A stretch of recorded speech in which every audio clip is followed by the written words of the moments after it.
Welcome back to this week's episode of the Nero Show. In this week's episode, aero bikes versus climbing bikes. It's time to go shopping. A bunch of new YouTubers have some new sponsorships on board. The UCI are cracking down on pro-only equipment. And Chris tries to sell me on mountain biking. Let's get into it. So you put this topic in the show notes. And I was really frustrated at myself because on one hand, I don't want to discuss this topic. But on the other hand, I'm so excited to discuss this topic. And the topic is, from each brand, would you buy their aero bike or their all-round bike? Well, can I just say, the reason I put this in is last week we were talking about the foil, right? And I had these people coming back saying, well, like, why? What's wrong with you? Why would you buy the foil? Addict is the way better bike. Yep. Kind of thing. And I'm like, well, hang on. I completely disagree with you. Why do I completely disagree with you? And it's not as though it's like I'm not aero bikes the whole way through all the different brands. Some of them, it's the alternate bike, not the climbing bike, I don't know what we call it, the other bike at this point, the SL7 version, basically. Mm-hmm. So I thought we would go through the brands. Okay, let's go.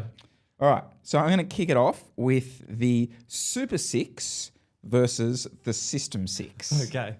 I'm all on vibes on this one. The one I pick has no basis in anything other than what I think would be better. But that's purely just instinct. What's your pick on this one? You're going to be surprised by this. I am going to choose the System 6.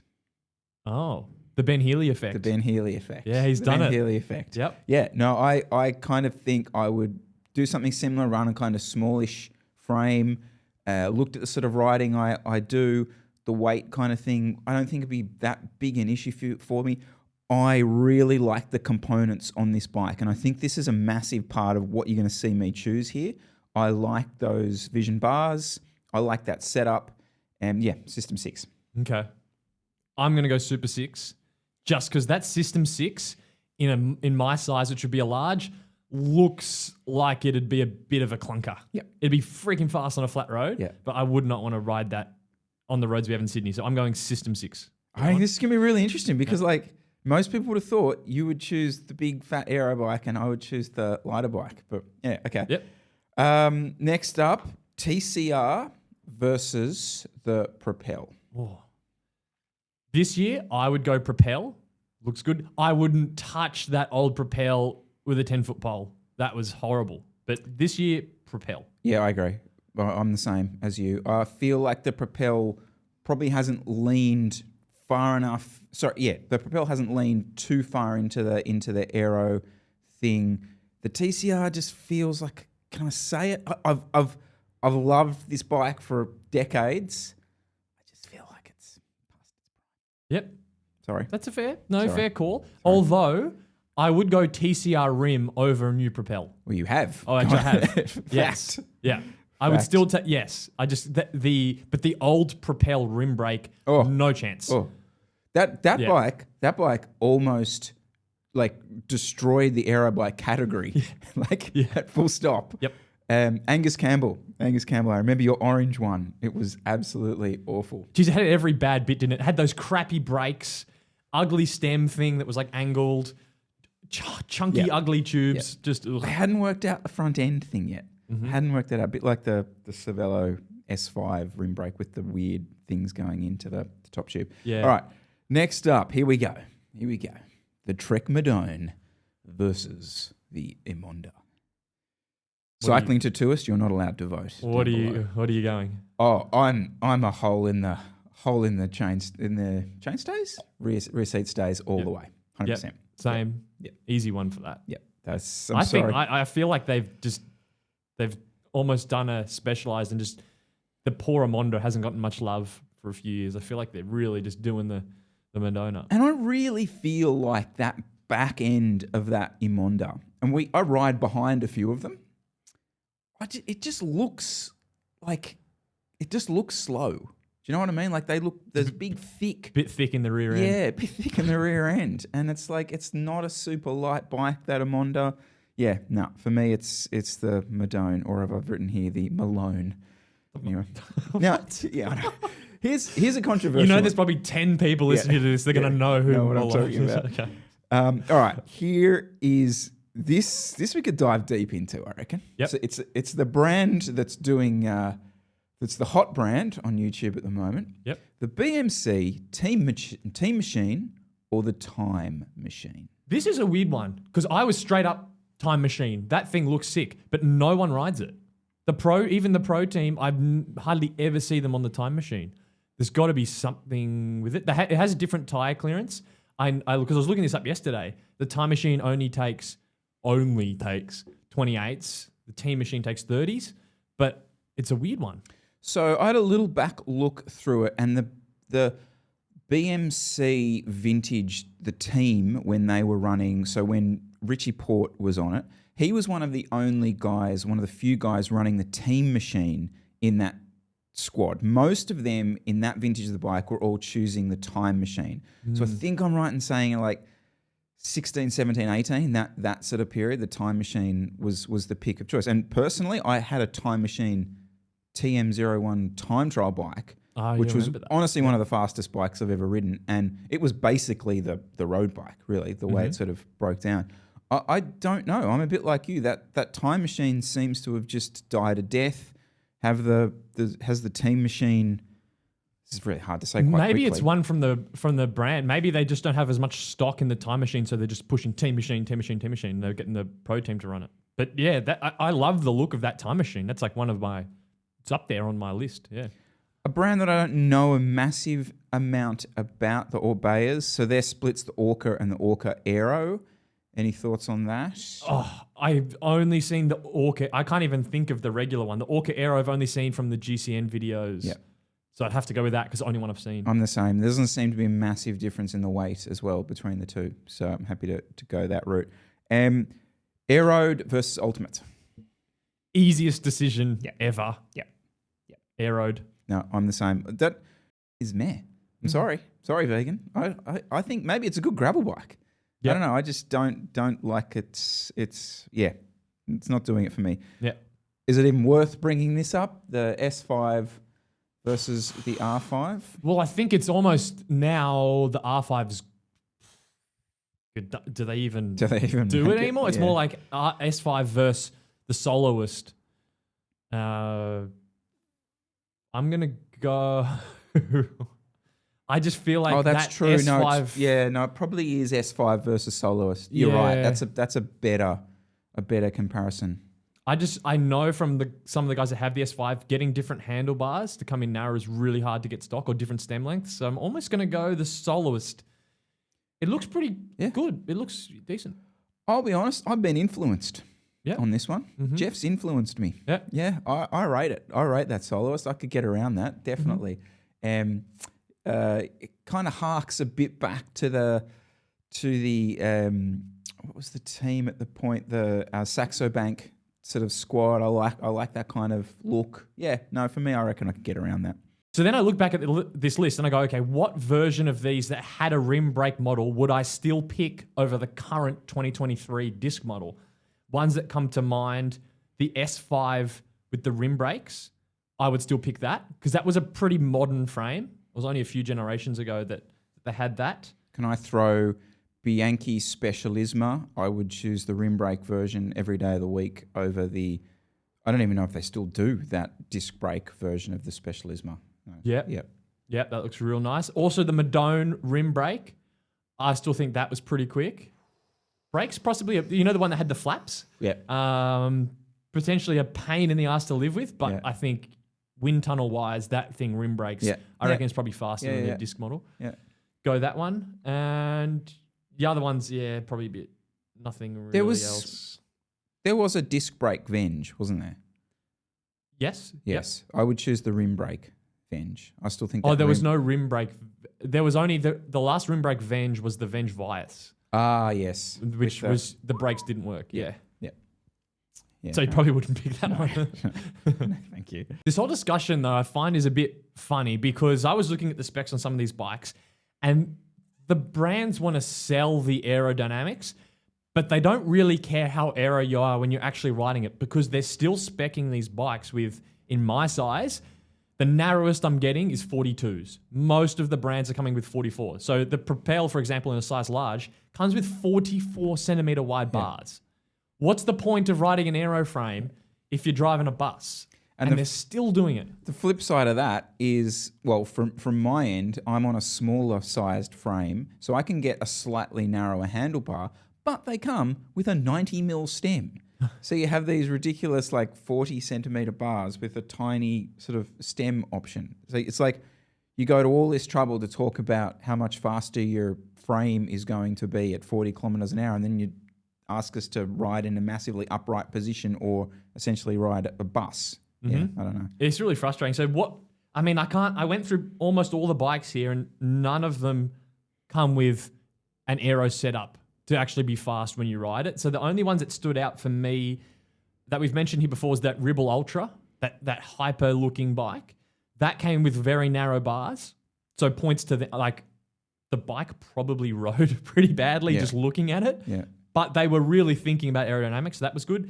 The Canyon Aero has the adjustable ones width, but I think the narrowest it goes is 39, and then it goes out to a 42, 43. So that's, points for the adjustability, but it's not super narrow. And then the factor, you can just pick the bar stem when you order it. Are we completely out of the loop here, or okay, by that I mean us wanting sort of 38, 40 centimeter bars on our bike? Are we in the massive minority here, or have the bike industry just completely lost the plot here? I sort of feel like this is such an easy fix. It's an easy fix, but yet it's really, really hard to get what we want. But what we want may be just so niche. I don't know.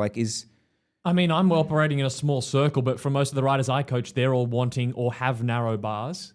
I can't help but think maybe they've just already produced thousands and thousands of the wider bars, so they're just getting through stock. Yeah. But I don't know anyone that wants 44 centimeter wide bars. No, I know. And it's like all those bikes we've talked about are obviously the big flagship fellas. So they're up there at $15,000, $16,000. If you're spending that kind of money, you've probably done a little bit of research into the benefits of your frame.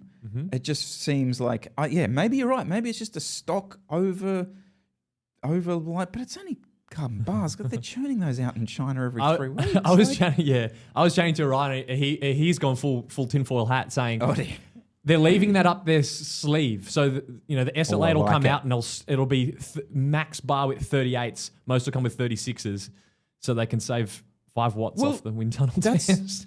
That's genius. That's literally what Trek have done. Trek have released the Madone and said it's so much faster because of the new position you can put the rider in. Yeah. So they can now just do that for the next decade and just go, we've made you 5% faster because the bars are a centimetre narrow, and this can slowly move us in. I like that. That could have been dropped quite happily into unresearched facts.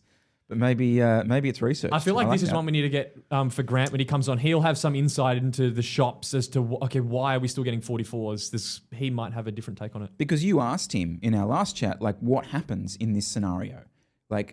Ultimately, the bike shop kind of seems like is the loser in this, because they then have to go source the aftermarket giant bar and stem, bring that in there. They're holding a 100 mil and 44 centimeter bar stem, and great. Now what are you going to do with this? Which isn't even brand new in box. Yeah. Once it's been installed on the bike. Yeah. So it's not in the shop's favor either. Last one, just quickly on the versus. Yep. Titanium versus steel. If you got no interest in going that route? I've got no insight. I'm going to say titanium because it seems like that's the more high performance route, but I'm not basing that on anything other than what I've seen for stuff. No, I kind of feel like it's an interesting one, because that's people choose that when they go the custom route. That's basically what you're choosing between is steel versus titanium. Obviously, I've had a little bit of experience on the titanium one. I don't know. I kind of feel like I'd go full old school and go the steel bike. But your Mosaic was. I was interested when you got that. I could see myself going and doing an 80-kilometer bob and head loop on a titanium bike. Correct. Looked good. Yeah. But I suppose it's that thing of like, okay, I should say this another way. If I was just going to have one bike, it would definitely be a titanium bike. Full stop. Whoa. What you mean, like if I had to choose between steel and titanium? Yes. Or overall, if you had No. one single bike? If I had one single, so I'll say that. Yeah. Okay. Oh, you're ditching carbon? No. Hot take. Okay. No, I'm not ditching carbon. Right. But if I would ditch carbon for titanium. I wouldn't ditch carbon for steel. Does that make sense? Mm-hmm. So I have my rocket ship N01 bike, which I use in crits. Mm-hmm. If I went another route, I would go As a second steel. bike. Yes. Yeah. Yes. Yep. Yep. I can see Definitely. that. Yeah. Okay. These are the problems we deal with here on the show. I was going to say, because when you had that mosaic and the factor, that you were like, what's okay, at a crit, you might notice the difference, but in most of my riding, it's much of a muchness. Yep, 100%. But you don't necessarily feel that with the NS01. You feel like that's cut above. Can we go there? Ooh, yeah, we can go there. Yeah? Definitely. Yeah, I think so. Have you figured what? You do feel it's faster, right? For everyone listening, because you've told me you feel like it's a good bit quicker. I have not sat them. Yeah, I mean, my training's very similar. You know this, right? I do a very similar set of training stuff, similar climbs, similar efforts. One of the ones I do is an hour or a 40-minute medium intensity session at Centennial Park, which is kind of a 300-watt thing for me. It's a sweet spot. It's a sweet spot effort, yep. right? And, we've moved into winter-ish conditions. It's slightly slower, you would potentially argue, at this point of the year. Mm-hmm. But anyway, the bike now, doing those sessions, averages over 40 Ks an hour. I did one last night. It averaged over 40 Ks an hour. Yep. Okay. On the factor, with the black ink wheels, it averaged 38. Oh, shit. Okay. Yeah. Now, I don't know. It didn't feel slow, the factor at that particular time. I didn't do a full DC Rainmaker, spec them up next to each other and break them all down. Mm-hmm. But I looked at about 5 of those sessions from last year on the factor, and I've done 5 of them on the N01. And yeah, they're consistently faster. There's millions of reasons this could be the case. I honestly think one of the biggest ones is I have Conti tires on these wheels. That was a big one. I honestly do. Like, I had the Pirelli, I had Pirellis on the black ink wheels. The wheels are kind of similar. They were 60 mil. These are a 60 and a 50. The position's pretty similar. Maybe it's a little bit more aggressive. But yeah, I do feel like over that just pure straight line speed that it is a bit faster. Interesting. Yeah. It's kind of, 2 kilometers an hour sounds like a lot, and maybe part of that is in the tires, but it's an interesting one because you haven't necessarily tested it. No. But I've had other riders as well say something, I'm a new bike and my average is a bit slower. And I kind of trust that. If you're doing the same rides, you can feel when something's a bit quicker. Yep. And I would say, I know it would be easy to dismiss that and say, well, the conditions are different and blah, blah, blah. But I trust you. You say, like, oh, no, it's a bit faster in Centennial Park at the same effort. I back that to be true. And if I haven't climbed much on it at all, so I'd be interested to see how it does that. But it is a more aero frame. That's a fact. It's got that seat tube is a more shaped tube. I don't know if there's much in that, but yeah, I don't know. It's a weird one, isn't Yeah. it? Mate, it could be the power meters as well, but then I kind of know the effort. It's the same effort level. Yeah, I kind of know the effort. So yeah, it has surprised me. Yeah, definitely. Is it are you more frustrated or excited that it's quick? Oh, definitely excited. Okay. 100%. Yeah, definitely. We had this chat a little. Yeah. You got to be racking your brain, going, well, am I Yeah. in a better position? Because it's like the frame's not making you 2K an hour faster. No. The tires is a straight up rolling resistance gain, so there's that.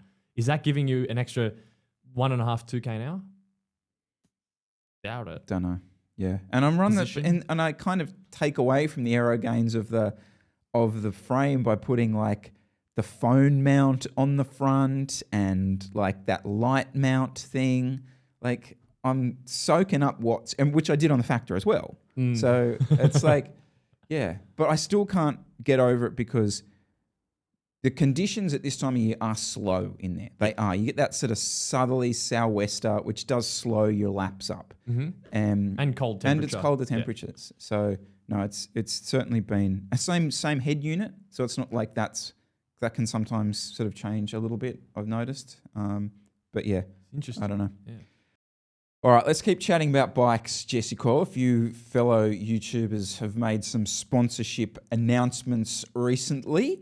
Anyone sort of pop up that interested yourself? Arguably the biggest one was Cam Nicholls. Biggest one. He's with BMC now. So he was over at the factory last year, and now he's riding a BMC. He's going over and doing some events over that BMC support. And yeah, he's a sponsored athlete now, which is cool. Yeah, awesome. Yeah. Alex Dowsett, Specialized. No surprise there. I think we could all probably see that coming from a mile away. The interesting one with the Dowsett thing, though, is that he's not on an S-Works. So they've put him on an SL7, and he's on the Expert model. So it's not S-Works on the side of the frame. It's just Specialized, and I think it's an Ultegra group set. And a few of the comments on the Instagram post he put up in the YouTube video were like, oh, they didn't fork out for the S-Works, haha, like kind of like giving him a bit of shit. But I thought that was really good of Specialized UK to not put him on the top model, to kind of push the mid-range model. I'm going to give him kudos for that. I like that. Not everyone, I mean, the S-Works sell. That's an S-Works. Why not show the Specialized, the more value, I say that with through painful breath, the more value-oriented option being pushed by like an influencer. I like it. Yep. And then the final one here, cycling tattooist with Trek. Now, that's not a direct relationship with Trek. He's going through a bike shop in Spain. Sorry, I can't remember the name of the shop. I should probably have said it. But yeah, he's on a Trek Monda? Correct. Trek and Monda. Yes. Which is awesome. And Prime components are supporting him as well. So he's on the Prime wheels. Cool. So yeah, lots of awesome. changes in the space. That's absolutely fantastic. And it's cool that brands are seeing like the value in getting behind some of these guys. I think I'm a bit like you. I think the Cam one is awesome. Like he's, so well deserved from the perspective of like the reach that the guy has. Absolutely fantastic. I don't have any concern in terms of like, because I know people were sort of going, oh, how's that going to affect your reviews, all this kind of stuff. I don't particularly think that's that relevant. I think he'll still be able to talk about elves or whoever it might be and still be very, very good about, because the way he breaks stuff down is damn good, right? BMC will potentially like send him to some events, maybe some behind the scenes stuff, all that kind of thing. But like, maybe we should talk to Cam about it. But he's got a really successful coaching business that's kicking goals. I just kind of feel like this would be kind of, having dealt with sponsors in the team and stuff in the past, it's like it'd be hard to keep them happy, quote unquote, whilst also doing what is your bread and butter stuff and what people really like on his channel, which is, the bike fit stuff, the breakdowns of the reviews. I mean, maybe he'll incorporate the BMC into his training stuff that he's been doing. I know he was messaging me and he's like, we're doing Grafton to Inverell next year. I'm holding you to that. You're definitely coming and doing that. But so maybe he does a race video for that. But I just feel like, it's a good on him. Yeah. If you're thinking of his, if you're thinking of his YouTube channel as a business, this is a whole other arm that's just grown now, which would be supporting that partnership. And especially when it seemed like he's already pretty busy with big channel, so that's running in and of itself. Which he says he's still going to do those sorts of videos, which I believe. I don't see why BMC would be like, no, don't do that anymore, and then his channel just that doesn't make any sense. Yeah. So he'll still do that stuff. The road cycling academy business, he'll still keep pushing that. And now, it's a big. It's a lot of work on his plate. Maybe we're underselling it. Like, okay, so from my perspective and from 100% from my perspective, if this is really successful for BMC, this is fantastic for us. basically. If BMC can, go to some meeting with Trek next year and go, Jesus, I tell you what, we've got this Cam Nicholls guy. He is it's blowing up for us. That's so good for YouTube. And maybe this is the thing that ticks YouTube into the mainstream when it comes to these brands. Hopefully, no pressure, Cam. It's just an interesting one as well, because he's not your typical nothing against him. It's just he's not your typical influencer. He's not Francis Cade. He's not a vegan. So the push, having him on the bike, how's that going to? It's just going to be a fascinating one to watch. Is it just a soft sell in his videos where he's on the product, but he's not, he's not that influencer type that's in the classical sense. So it's just, I'm fascinated just from the marketing of it. I see what you mean. For vegan, it's obvious for Canyon. Vegan's going to go do Gravel Loco and Leadville, and maybe he's not going to do Leadville. What's the big one? Unbound. Unbound, sorry. And, he's going to make a video about it, and the Canyon will be all in there, and he doesn't have to say anything about the Canyon because it'll be in the video. That's not really sort of Cam's jam at the moment. Maybe it will be, So, yeah, cool. That's a good chat. Enjoyed that, actually. I like having chats about other YouTubers.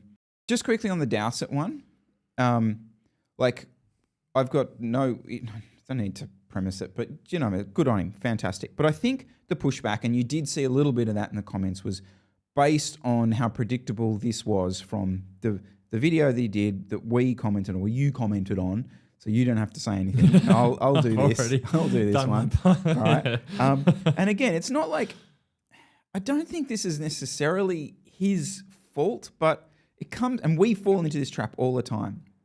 All right. And the title of his video and the thumbnail of the video is the whole unbiased opinion. This is going to be this massive expose into the pro peloton. And that video wasn't. It was just warm tea discussion of generic things that these brands do, right? Which was perfectly fine, and you kind of feel like if he'd titled the video, discussion about current bikes, would all be fine. I'm going to go in harder than that. It wasn't fine. It's bordering on fraud to say that it's unbiased, unsponsored, and then not on a month later, you come out sponsored by That's not unbiased and unsponsored. Yep. It's not a big deal. It's not it's a storm in a teacup kind of thing, but it is. You don't do that. We're trying to move. We already had that done, beaten down to death through the traditional media, doing paid for reviews or sponsored content and just crap like that that's not objective. Then the YouTube space is somewhere people can go and more get a fair opinion on things. You can't come and do that in this last few years. It's just against the whole grain of everything that YouTube's about. But the problem is, and we face this every week when we think of a title for this show, we need something that's going to get someone to click, right? And we can see it. We can see it from week to week. If we just put something up that's pleasant discussion about training, no one will watch. Whereas, if it's, insert the many titles that we have tried to do, which, we have this exact discussion every week. We're I don't want it to be too clickbaity. But then if people aren't clicking on it, you start reverting to a clickbaity thing. And I think what I said was, how can you make it interesting without being clickbaity or cringe, but still, and not devalue the discussion, but still make it interesting enough that it's going to grab someone's attention? Yeah. It's a very difficult. It is difficult. And we're operating at a low level in terms of the audience and the reach. And I'm not going to just shit on them all the time. It's been weeks since I have done it. But it really does bug me that the biggest conglomerate there is on this platform, GCN, do clickbait things as well. They don't need to. They've got millions and millions of subscribers. You don't need to plaster a photo of Chris Froome, and underneath it have, I think it was Chris Froome's tell-all interview. And it was this like, oh my God, he's going to like talk about the TUEs and everything. And it was like, what's your favorite race? Oh, what do you drink after it? Was this recent? It was about a month or two ago. It was when he was over in Africa racing. Oh, right. Yeah. Okay. And it was like, are you joking me? Like, and when you've got the biggest crowd out there or the biggest, institution doing the clickbaity stuff, like we almost have to as well. So that's my long way of sort of defending Alex, but yeah, I know. Yeah. UCI did a press release the other day. Interesting one. So for the Tour de France and the Tour de France Femme, they're going to introduce a new equipment checking protocol. Let me talk you through it. So what they're going to do, teams from a month before the tour have to register all their equipment they're going to use with the UCI. The UCI check that it's within the regulations. Then at the tour, before it starts, all the equipment, the frames will be checked by a commissaire to make sure it complies with the UCI rules. It will then be tagged with an RFID chip so that the commissaires can come around before every stage, make sure the frame is tagged so that the teams are only using frames that have been checked by the commissaire.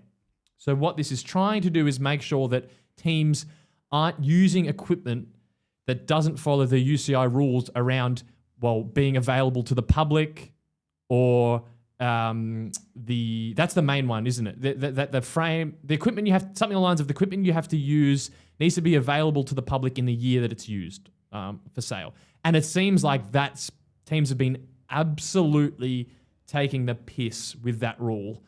I mean, we know there's so much stuff that you cannot buy, especially, the stuff on the track's like another level. So no one's using the proprietary stuff they're running on the track. On the road, it's the same. There's been rumors floating around that, teams use this and that, and it's different equipment. And we've even seen it with Chris Froome's bike, for example, and they're weighing it in that Ride Media video, and his size 56 is 6.8 kilos, and yours, same spec, size 52 is 7.3. And you're going, do the maths. Something doesn't add up. So I'm going to give now big shout out to the UCI for that. I like this. Are their commissaires going to be able to have the scrutiny of the equipment to know what's a proprietary thing and what's available to the mass public? I don't know. I just like that they are trying to do something about it.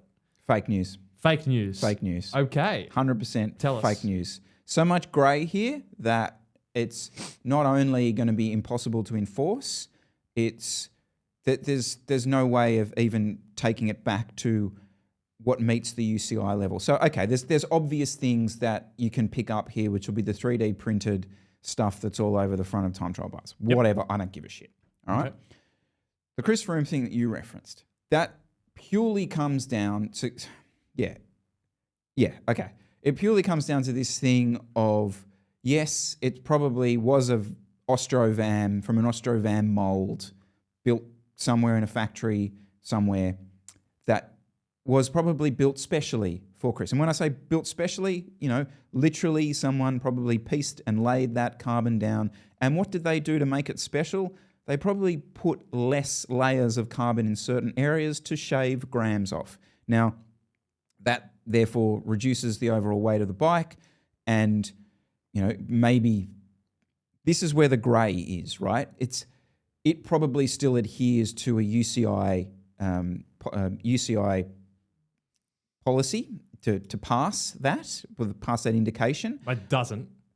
Well, see that. Wow, what level of detail? I mean, if the UCI rules it's the same bike, and to me. Well, I guess that's where the rules come in. To me, the bike is how the frame's laid up. If you're using a different layup, it's a different bike.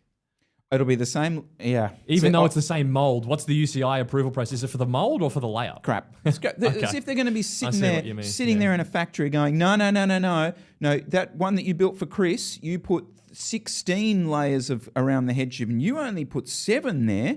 That doesn't adhere to. So there's the way the UCI thing works, right? That they have stress tests that they put it in that stupid jig, right? It's one of the things, and they do the stress testing on it, and that's how you pass the UCI thing. You will be able to, so they have a much broader room for error when it comes to the stuff that they sell to the public, because obviously you got massive big fatty riding it and little skinny dude riding it. You need to cover the bases of all these different people. When you're building it just specially for Chris Froome, you don't have to cover all those bases. So you can kind of be a little bit more interesting around the edges. This is a long way of me saying that sure, this will pick out some of the 3D printed stuff, but it won't stop the thing which really shits me, which is if you go by a SL7 Cannondale road, it's not the one that Matthew van der Poel rode. It's just not. Full stop. And here's the thing. It's always been that way. It's always been like Matt Pantani had his own frames built by a guy, totally different guy, who wasn't the person whose name was on the frame. Like, this is cycling. This is the way it's been operating for decades. My voice will now drop down. I do feel like this is at least somewhere getting close to them cracking down. It sounds like you don't care. Do you care I care. that a pro is riding 100%. A special frame? Oh, no, massively. Okay. Massively shits me. Totally. It's like almost, again, it's like fraud level to be like, buy this bike, he rides it and he's on a fucking totally different layout. Yep. So it's better than doing what they do now, which is basically eyeball test it. It looks similar. You're all good. Is there more? I mean, could they scan the frames to know what the layup is and do that? Probably. Are they going to do that? I doubt it. I like that they're at least acknowledging that this rule is being absolutely taken advantage of left, right, and center, and they're trying to do something about it. If they enforce this, game changer. I'm fully support it. A Kool-Aid drinking supporter of this rule. Absolutely. But if you're going to tell me that the UCI are going to be scanning Remco's bike before the tour and go, no, sorry, that layup's not quite as thick as the one that Jesse called Grant sells over in Florida. No, we're going to pull you out of this race. It's not going to happen. But yeah, and this is kind of comes to this thing, like, I feel like some of these are like rules that they come up with are almost to like shut people like you up. Because they'll just go back to, oh no, we've got that rule. Yeah, it's like the anti-doping chat. Yeah. Oh no, they're on the biological passport. No one can dope anymore. 100%. All right, okay. I'm a naive little kid. Anyway, I acknowledge there's still obvious ways that's not going to crack down. But I pats on the back for them for doing it. It's a funny thing, this like skirting of the equipment rules, because you don't hear much about it. Clearly, it seems like it's common, at least from some of the stuff we've heard. And I've seen people point it out, like Durian Rider pointed out that he's said in some photos he's seen that they use a different sleeve inside the steerer tube to make it stiffer. So there's little scrapes of rumors, but it never really gets talked about that much. And I'd love to know how widespread it is. If there were some good cycling journalists that could really push some buttons and push the boundaries and go and find out some stuff, I'd love to see an expose on it. If only there was an independently funded journalist collective that could go in and do such a thing. That had access to the bikes and could really go and, I mean, the teams you'd piss you'd never get near a bike again. You'd totally end your reputation. Be a good article. You'd have a good reputation with the public. Other thing as well, equipment-wise, I can probably point out is Soudal Quickstep are on wet tyres. That was spotted. So I'll send you the Instagram reel. A guy posted Instagram reel with it. Yeah, Remco's riding wets. You said it last week. That was a very good Chris Miller call. They're doing it. It's so okay. Can we kind of move this potentially into the Giro then? Yeah, I reckon. Because I do have some, I don't know if it's an equipment take or whatever it might be, but, we've spent basically 40 minutes talking about bikes and maybe a few little bits of other pieces around that. But just because it's fun, not because it's really fun, matters. Right? Yeah. No other reason. But I think the Giro showed that, or has shown so far, that the kit that these guys are wearing in those conditions massively matters and impacts the race dramatically. And you've seen it on those cold, freezing cold stages where the teams So what I'm really referring to are those, not necessarily the aero stuff, like the dry sort of thing. I'm talking about the protection in these really bad conditions. And so teams operate this in three different ways. Okay, the first is their own kit manufacturer makes a really, really good Gabba style jacket. Okay, now for those of you who don't know what a Gabba is, I'll put a couple of links to it, but it's essentially a waterproof and thermal piece of kit, which does keep you essentially warm and dry as much as possible. All right. So option one is the team has that. Option two is the team's kit provider doesn't make that, but they let them. And this is basically all the French teams and most of the Belgian teams let them black out the logo of the said, pretty much a Castelli one for want of a better brand, but that's the mainstream one. Put that on and away they go. They're all happy. Option three is the kit manufacturer does make a version which is shit and forces them to use the shit version. And it doesn't take a genius to look at the back of the peloton in the last few stages of this to have a look at which kit manufacturers are forcing them to wear those 1980s plastic bag flapathons that there have been crashes. And I can tell you right now that a lot of them have been caused by completely frozen riders, which...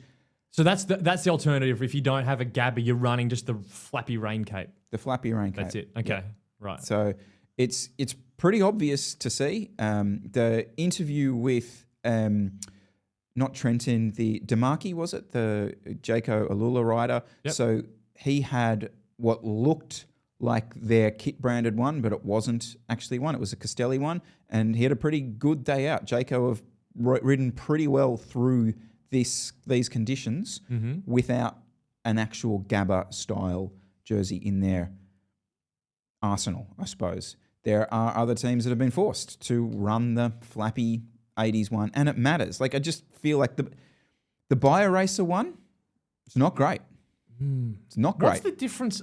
Sorry, I don't quite understand because I don't have a Gabba, but I have a winter jacket, which is super warm, almost way too hot. Does that not work because it just gets filled with water? Why wouldn't they just run a regular, just a DHB winter jacket? Because they're warm, aren't they? Or not when it's the rain. It's the rain and you're up at freezing. And so then as soon as that rain gets into your body at freezing, your body's got nothing. There has been so many crashes. Like, what? Yep. I honestly I'd think love this to is have okay, that's a good... I like that that's we're my take. adding some in here because I'm kind of looking at this going, this sport's a joke now. Every race I put on, even the other one that's on the 4 days of Dunkirk or whatever it's called, there's been crash every sprint stage finish. Then the Giro, more Teo Gegenhardt's gone, crash. Okay. The tyre thing, it looks like there are some teams on wet tyres. The specialised teams have a wet tyre.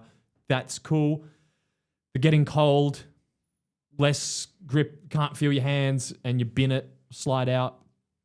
But there's got to be more. Why are they crashing so much? A lot of people were talking also about just the state of Euro roads, which are slippery in those conditions. Yeah. But yeah, I don't know, mate.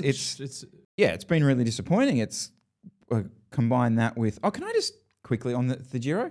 This whole like conspiracy theory around the coronavirus stuff. Oh, Fuck yes. off. Oh, let's get Fuck into off. that. That's the other thing. Like, are you serious? Like, we do with this sport where riders are basically treated like trash. In fact, that was kind of what I was going to link into this because they are. Like, there's the whole stage where, we're not going to race it, we're not going to race it. And they ended up racing it and half the peloton fell over because they're bike racers. Like, they just go out, they treat themselves like trash, they're smashing themselves about the place, bashing into brick walls, the rest of it. And then the moment one of them gets an illness, like a genuine illness, and pulls out, we all turn around and go, oh, toughen up. Or worse, it's hiding it for something else. The level, it's I had COVID and I didn't get that sick. Therefore, Remco shouldn't. Like, the guy's sick as a dog. Like, he's got the flu. Of course he's going to pull out. This whole, just because you had COVID and you weren't that sick doesn't mean people with COVID aren't getting sick. Like, of course you get COVID, you're sick, you're going to pull out. That doesn't mean it's not some cover for doping or... I don't understand. And you don't even need to pull out. Like, okay, if you tested positive and you had some tiny viral load and you didn't get sick, continue on. But the people which we saw last year at the tour. Yeah, but the people pulling out are sick. I mean, Remco won that time trial by 1 second. He would have put 30 seconds into everyone if he was healthy. Like, he was clearly sick. I just find cycling fans can be so weird, like so almost contradict themselves in the same stage a lot of the time. But it's like using what's happened to affirm some theory they have. Like, the vaccine doesn't work, therefore, all these riders are getting sick. Therefore, it kind of backs up my idea that the vaccines...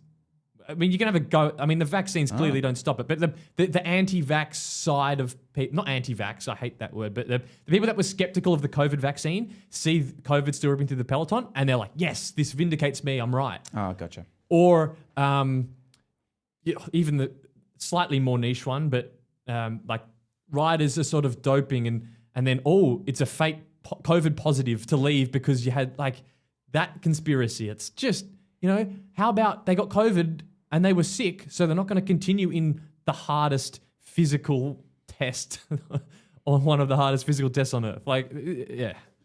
Yeah, for me, the whole, and I have been to the Giro, I'm a big fan of the Giro, but if I was a well-paid rider, this has kind of been a bit of a shit show. I know that you can't do much about the weather, but it just does seem like even the race director having a sook about Remco pulling out and that he didn't tell him in time. I'm like, what are you talking about? Like, it's not our job to sponsor. I just kind of feel like the Giro hasn't left a good taste in anyone's mouth this year. So the other one as well is if you've got a rider that's sick, whether it's COVID or not, you don't want them mingling around all your other riders and then your entire team's out. So if someone has any symptoms of being sick, you get rid of them, regardless of what the virus is. Yeah. Didn't we all knew this pre-COVID, we all knew this. And now everyone's gone insane and can't understand basics of health. It's so weird. My last little piece on the Giro was just, have you followed the Giro Twitter feed? Not really. Is it 4-year-old operating? What are they doing? It's like the shit banter that you would have with like your mates, but it's not funny, but it's the official Twitter page. Like they were in this like weird Twitter war about helicopters at one stage where it wasn't a war. It was like the Giro Twitter page was posting like GIFs of helicopters and then noises of helicopters, and it bobs into other people's conversation with just weird, inappropriate comments. Oh, good. I don't know. I'll put some of them up and find them, but I just felt like, is this a meme account or the official account that I'm following? My last quick thing on road cycling, for all you up and coming road cyclists, I'm looking at you. That shit going on in the Giro, that shit going on in Dunkirk, that's your job. It's not flapping about Girona. You have to like doing that stuff every day. Just remember that. I just want to kind of say that because I feel like that gets lost. That's your job, liking that shit. All right, speaking of liking stuff, I'm going to sell you on mountain biking. So, right, okay. I have been influenced. Again, I'm very easily influenced. I watched the XCO first round of the World Cup over the weekend. Coverage was awesome. We had like drones, follow cars. It looked sexy. It looked so cool. The equipment looked shit hot. And the riders, I think it is, for me, like Pidcock makes a massive difference here because, it makes it all relevant to me. And so I'm there going, Van Poel's going to start riding this. I absolutely loved it. The crowds were nuts. Yeah, I'm just going to come out and say it. I want to buy a mountain bike. Oh my God. I want to buy a mountain bike. Where are you going to ride it? Let's not worry about the details. Let's not worry about the details. I saw these guys doing their thing, and I'm like, you know what? I can get around this. I'm annoyed that you brought this up because I watched the highlights on GCN of the short track and the cross country, the longer one, whatever that's called. And it didn't fit my narrative because Pidcock's doing really well. And I called him out. He won Strada Bianchi. And then he did his usual thing where he crashes. And I was like, ooh, I'm on for one here. That's going to be his only result of the year. And I'm going to be vindicated. I'm going to come out in October and claim victory. And now he's gone and towed up the mountain bike stuff. And I'm like, it doesn't fit my narrative for the year. So thanks, Tom, for ruining that. It was entertaining. The short track one's weird. It's like weird. a crit. It's a crit. Very weird. It's a dirt crit. Don't get that. Yeah. No, the Pidcock thing, like for me, I feel like he's adding as much value as a Geraint Thomas, if not more, at this point. Like if you look at a brand like Pinarello, like he's your poster child. But the bikes look cool, don't you reckon? Like I looked at those bikes. I've never looked at a mountain bike before and gone, that looks cool. I don't know. They looked cool. You got baggy shorts now, and Oh no, I'd still run the Lycra. Okay. Still run the Lycra. Yeah. No, I don't know. Let's not worry about the details of where I'm riding this just yet. But no, I think a dual suspension. I was getting down with the lingo on it. Julie. you had a mountain bike. Yeah. You sold it. The Deville didn't fit my needs. Okay. Yeah, no, I'm too hardcore for that. I will give it credit for something, and that's the Olympics froth.